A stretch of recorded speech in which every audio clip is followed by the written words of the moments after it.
Number 12 देखो, कह रहा है यदि वृत्त के बहिर्गत एक आयत बनाया गया तो सिद्ध करें कि वह वर्ग होगा। चलिए देखते हैं।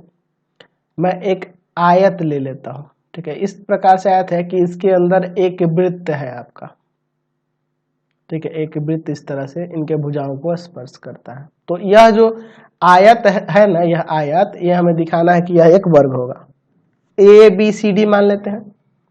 ए बी सी डी एक आपका आयत है और ये यहाँ पे मान लेते हैं यह पी क्यू आर स्पेस को स्पर्श कर रहा है, ठीक है, इस वृत्त के बिंदु पर। तो यहाँ दिया है ए बी सी डी एक आयत है जो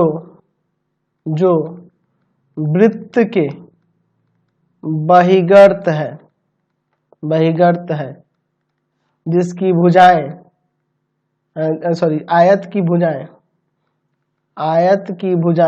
आयत ए बी सी डी की भुजाएं वृत्त को क्रमशः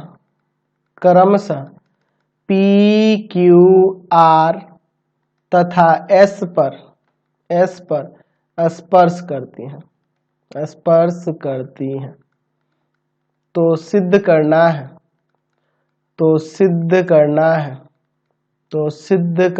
क्या सिद्ध करना है?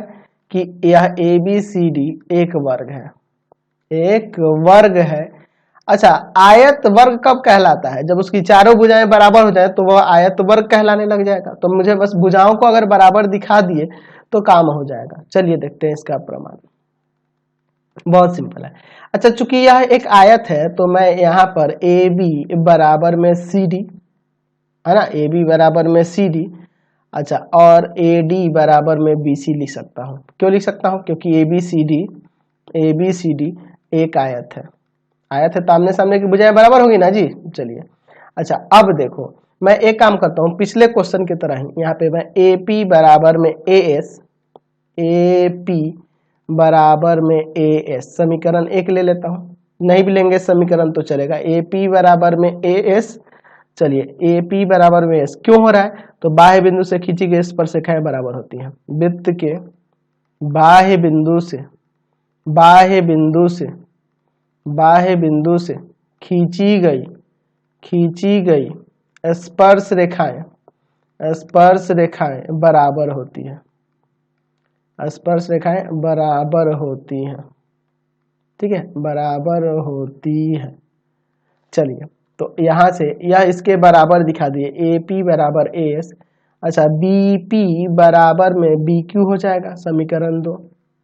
अच्छा, उसी तरह से सी आर बराबर में सी क्यू, पिछले क्वेश्चन की तरह कर रहा है, समीकरण 3। और डी आर बराबर में डी एस, समीकरण 4। ये सारे इसी कारण से हो रहा है। ठीक है, चलिए चारों को जोड़ देते हैं, है ना, जोड़ने पर, चारों समीकरण को जोड़ने पर। ठीक है, या फिर यहाँ लिख दो, ऐसे ना लिख के लिख दो कि समीकरण 1 2 3 तथा 4 को जोड़ने पर, चारों समीकरण को जोड़ने पर ऐसे लिख देते हैं। ठीक है, चलिए क्या हो जाएगा? तो A P plus B P plus C R plus में डी आर बराबर A S plus B Q plus C Q plus D S, ऐसे हो जाएगा ना।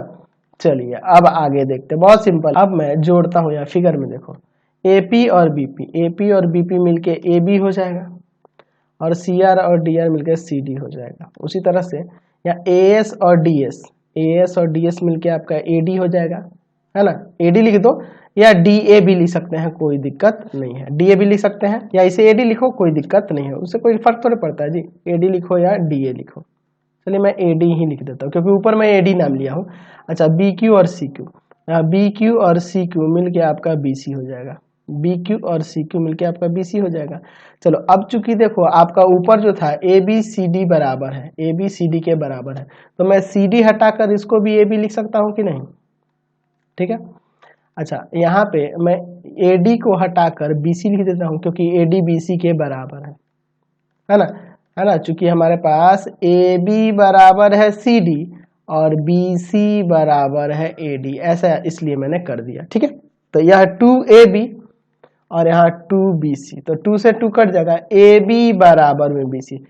अच्छा, सम्मुख भुजा बराबर तो है ही, आमने सामने की भुजा बराबर हुई है, और आसन्न भुजाएं भी बराबर होगी, AB BC के बराबर, और AB हमारे इसके बराबर, AB CD के बराबर है और BC AD के बराबर।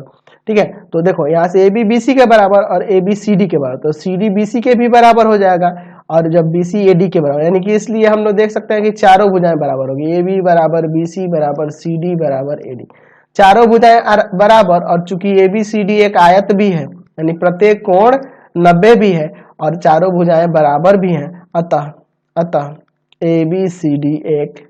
ABCD एक वर्ग है। चारों कोण 90 हो गया और चारों भुजाएं आपस में बराबर, इसलिए ABCD एक वर्ग हो गया साबित। समझ गए? तो इस वीडियो को मैं यहीं पे इन कर देता हूं, नेक्स्ट वीडियो में बचे हुए क्वेश्चन को देख लेंगे। तब तक के लिए चैनल को आप सब्सक्राइब करें, लाइक करें, शेयर करें, और इससे रिलेटेड वीडियो देखने के लिए सीधे डिस्क्रिप्शन में जाएं, आपको पूरे बुक का लिंक मिलेगा, NCERT, भारती भवन, KC सिन्हा, सबका लिंक डिस्क्रिप्शन में मिलेगा। और कमेंट करके जरूर बताया करो कि हमारे चैनल के वीडियो आपको कैसे लगते हैं। Thanks for watching.